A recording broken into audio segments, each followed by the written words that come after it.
Hello, everybody. This is Dave Wallace coming to you from my home here in Waihawa, Hawaii, and welcome to Monday Talk Story Time. I have a lot to share and announcements to make today, so let's get right to it. The first thing that I want to do is I'm going to be bringing up this, I'm going to be sharing my screen, and here we go. Okay, beginning March 8th through the 10th, I'm going to be offering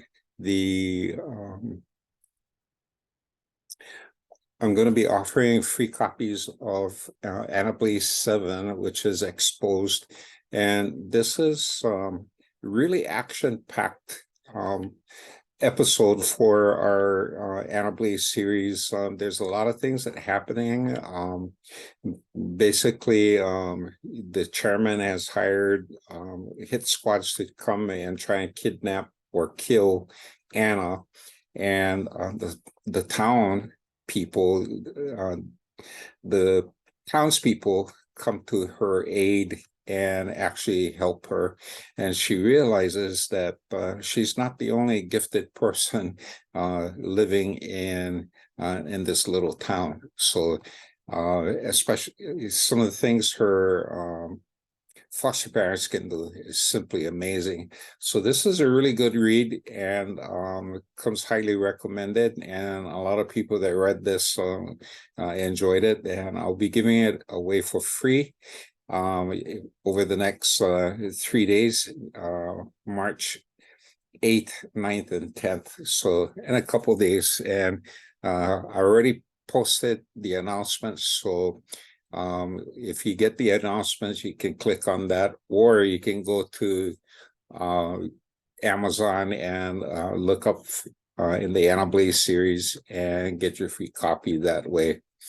All of my books are registered under the Kindle on the Kindle Unlimited plan. So if you have that, you can read all of my books for free. Okay, and if you want to kokua and buy a copy, it's cheap, 99 cents.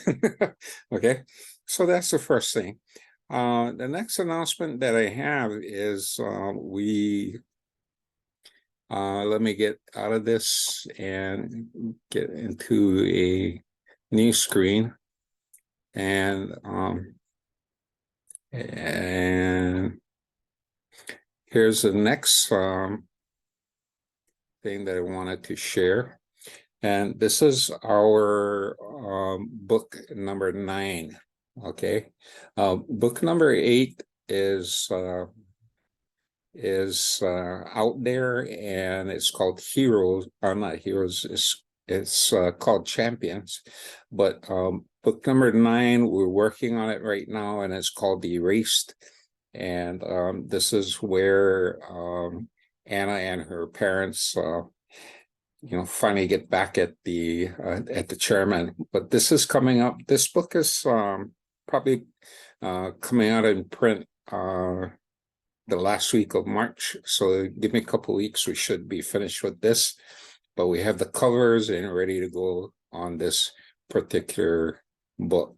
Okay. And let me get out of that. And here's another thing that I wanted to share. One more thing.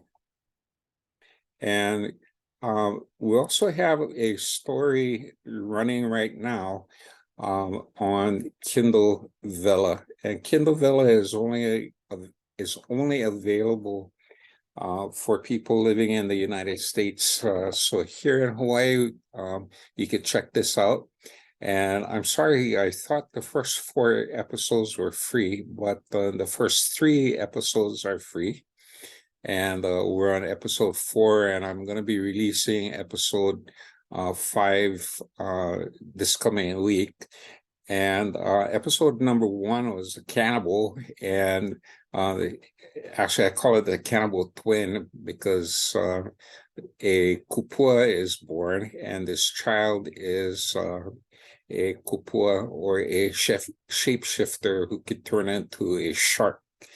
And while this child is still in the mother's womb, he eats his twin. So that's the cannibal.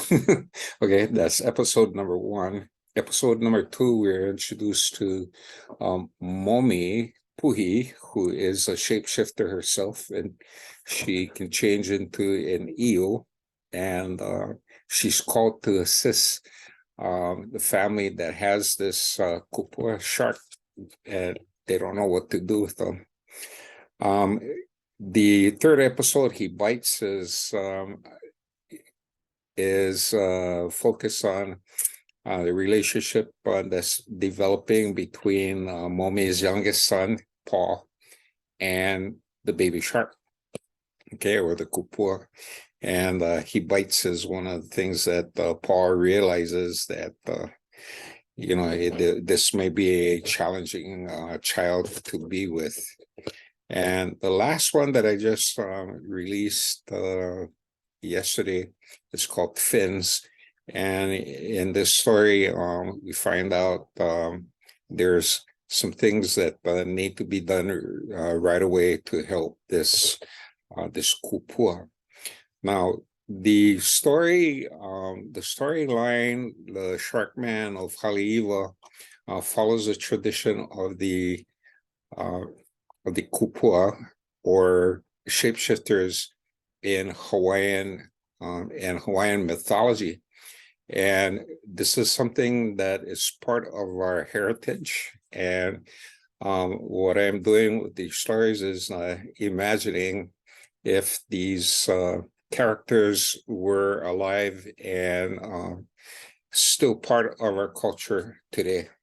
Okay, so what would happen with these people?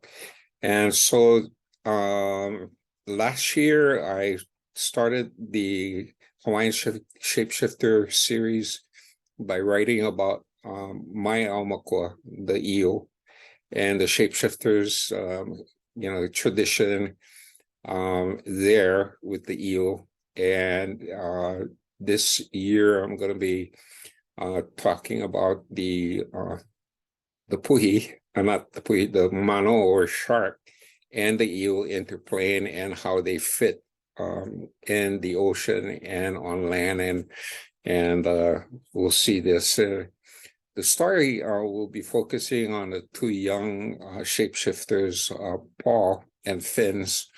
Paul, the young shape-shifting eel, and Fins, who's the young infant who's born as a shark man. So how does this relationship play out in this small community on the North Shore of Oahu? So that's where we're at. These are the stories we're working on right now. Also, Elle, I decided to let Elle have her own book. We decided, actually. I thought it would be a good idea that she could have her own series. And the series that we're working on right now for her is, right now we're calling it The Quest of the Wolf. And this is a romance story, and of a werewolf, and that's been living for several hundred years, and he's on a quest to find the person that murdered his dad. And in the process, he meets a young woman who piques his interest. Okay, so it's an interesting story so far, and we're developing it. And the release of the story under Elle's name is probably going to take place sometime in June. So we want to make sure that the stories are sound, and we have everything in place.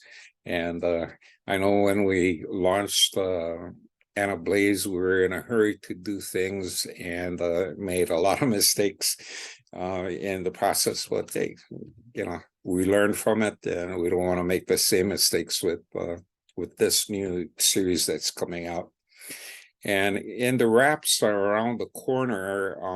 When we finish with the 10th book in the Anna Blaze series, we're going to be taking a break from that series and go back in time, probably about 100 years before that.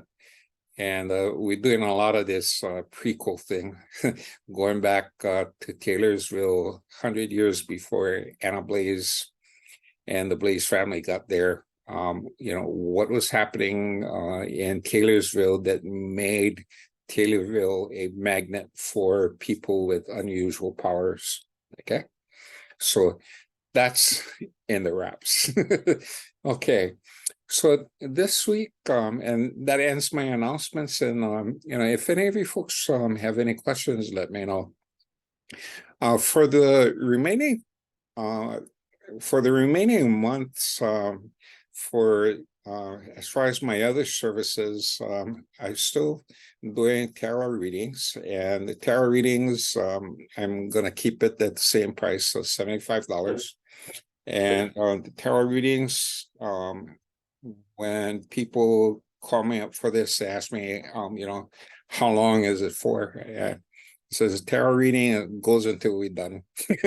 Okay, and so most of my tarot readings last between 45 minutes and an hour. So that's going to be available, and the price is $75 for a reading.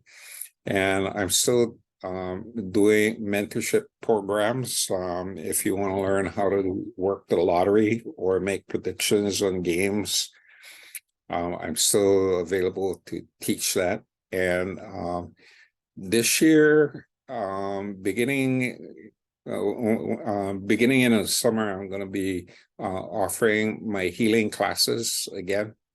And the classes are going to be conducted over Zoom.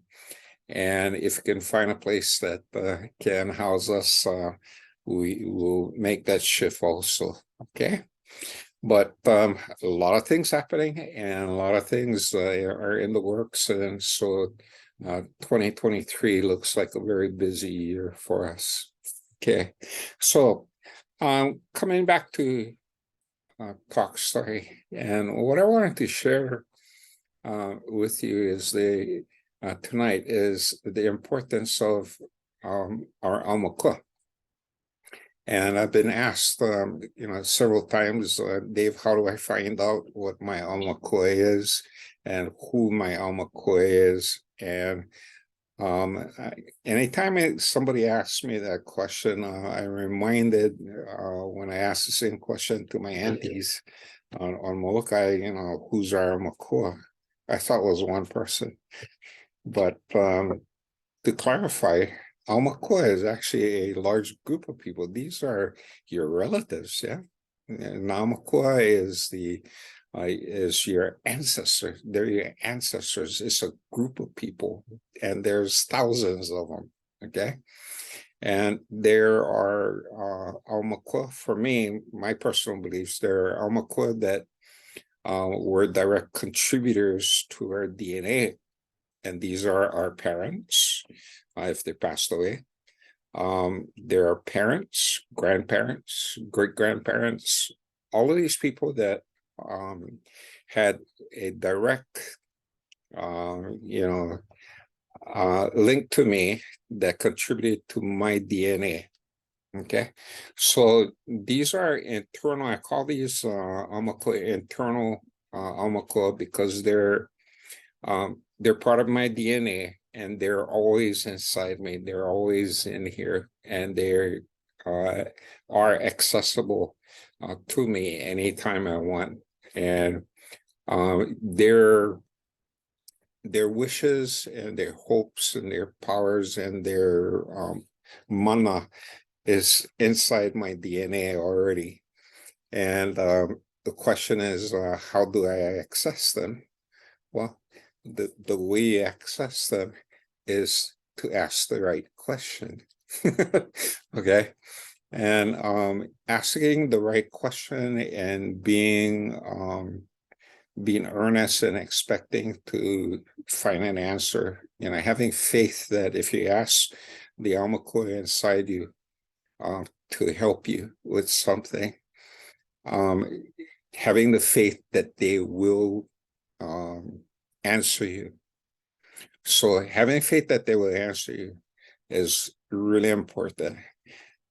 More important than that too, to ensure that they continue feeding you and giving you information and teaching you the right things. You got to show a willingness to do what they ask. Okay. And there's been many times in my own life when I ask Salmakua, hey, I've been given a task to do, a cultural task. I have no clue what I need to do. For example, when I was initiated as a kahu, I was given the responsibility to do the awa ceremony. And so I prayed and I came home and I asked my ancestors to help me and show me what I needed to do for the awa ceremony. And one of the first things they did was show me a cup.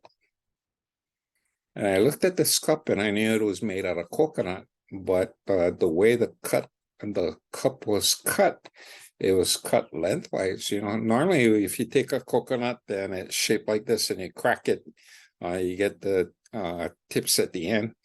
That wasn't how the cup looked like. The cup was cut down lengthwise. And so I had to find out, where I could get the coconut here on Oahu, living in Wahiawa. Not like Laie, I can just go down Laie and ask somebody, hey, can I have a coconut? And it's easy, but we live here in Wahiawa. And so I'm thinking about it, where can I get the coconut?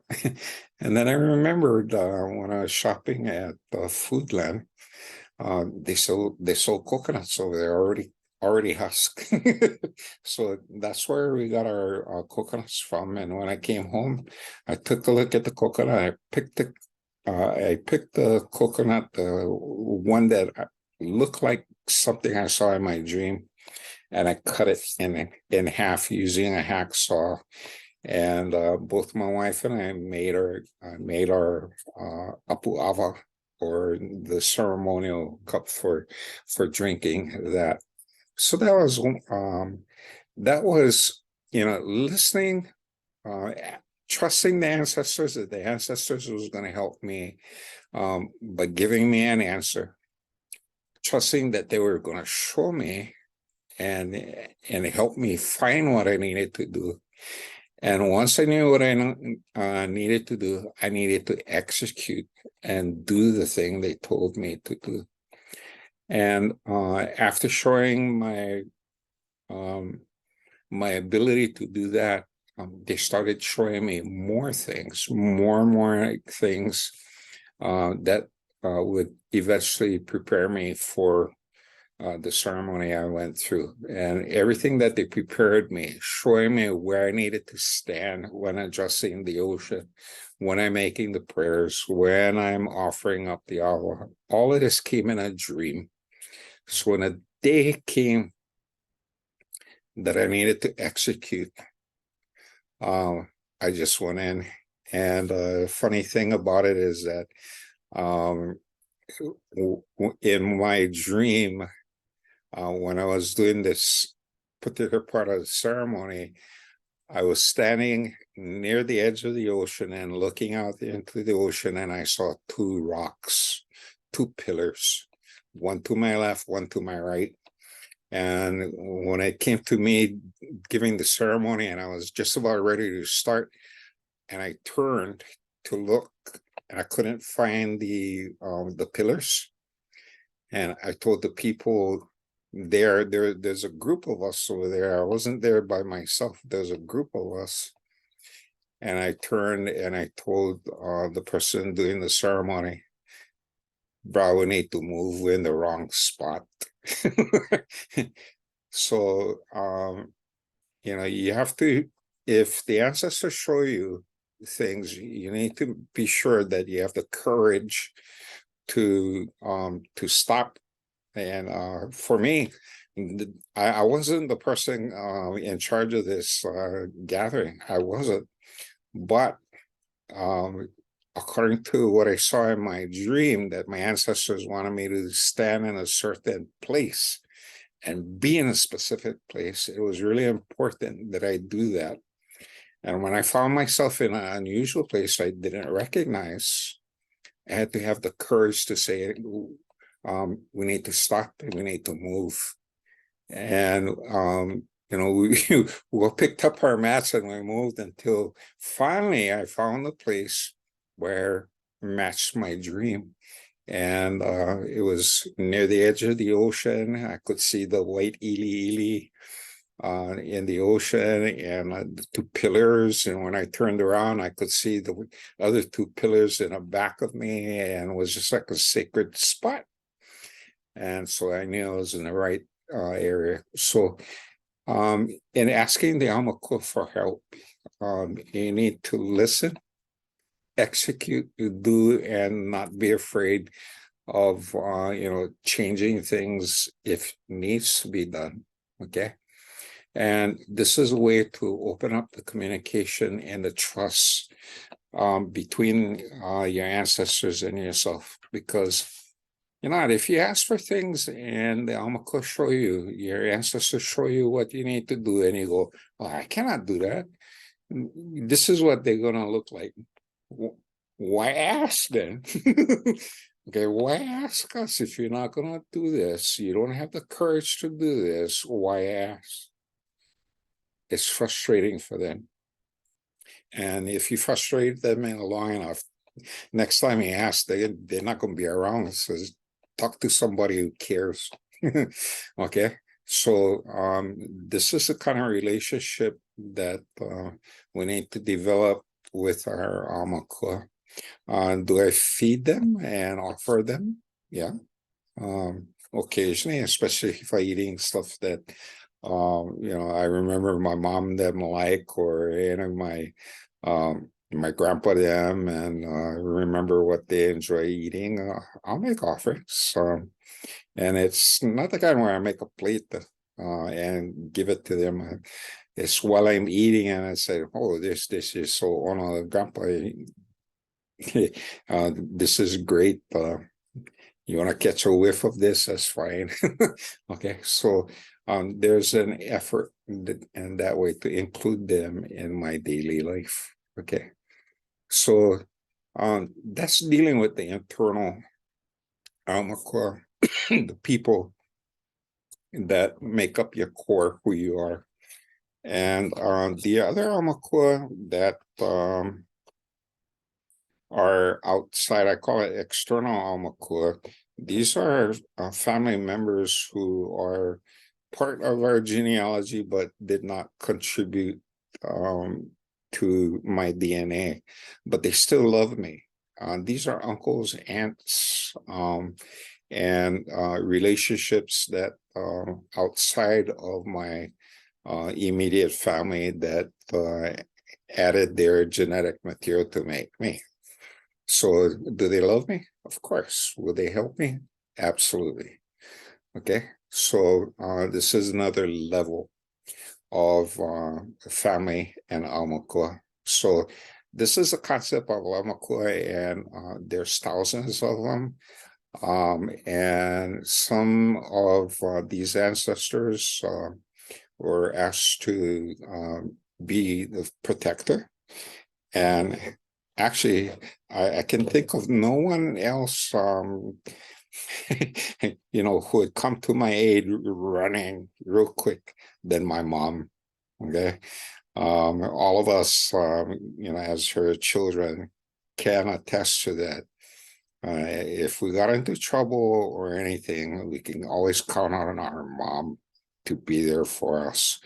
So for my mom to come and ask, if I ask my mom to help me in something, I know she'll be there. She'll watch my back. So these are different levels of Aumakua and relationships that we have. And these are the stories that I'm writing about in the Shapeshifters. In my family, the animal farm or the Kinolau, that the ancestors would appear to when they come to help us, is the eel.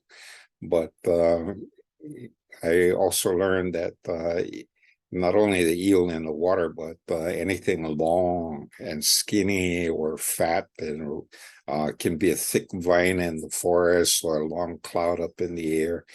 These are reminders that the Aumakua is there and listening, and they got our back, and to not worry. Okay, not worry. We got you. Okay. And as a reminder for those who call on the ancestors regularly, be sure to thank them, yeah. And when calling on the ancestors, we need to learn that not all of our ancestors can help, yeah. If we call all of them and stuff, they're gonna come, but not all of them can help. So it would be helpful when we're calling our ancestors to be specific on what kind of ancestors, or what ancestor do we want. When I'm doing the lottery or any type of remote viewing, if I want the ancestors to be with me, the ancestors that I call are the people that are gifted seers, okay? Gifted seers, prophets, people who could, who had clairvoyance and sense of knowing. Those are the ancestors that I want to surround me and to help me develop this skill. Okay, so this is it for Talk Story Time, and please read my stories. Get on to the Kindle Vella. For those of you in the US, the Kindle Vella, Sharkman of Haleiwa. Okay, Sharkman of the Haleiwa by David J. Wallace. Anyway, until next time, this is Dave Wallace coming to you live from Waiwa, Hawaii. Say mahalo for watching, and aloha.